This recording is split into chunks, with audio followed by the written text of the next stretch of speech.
Junction 2.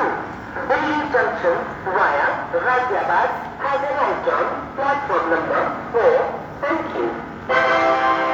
कृपया ध्यान दीजिए, गाड़ी संख्या 15483 Mahananda express new Alipurduar junction से चलकर गाजियाबाद के रास्ते दिल्ली जंक्शन को जाने वाली प्लेटफॉर्म क्रमांक 4 पर आ चुकी है। धन्यवाद।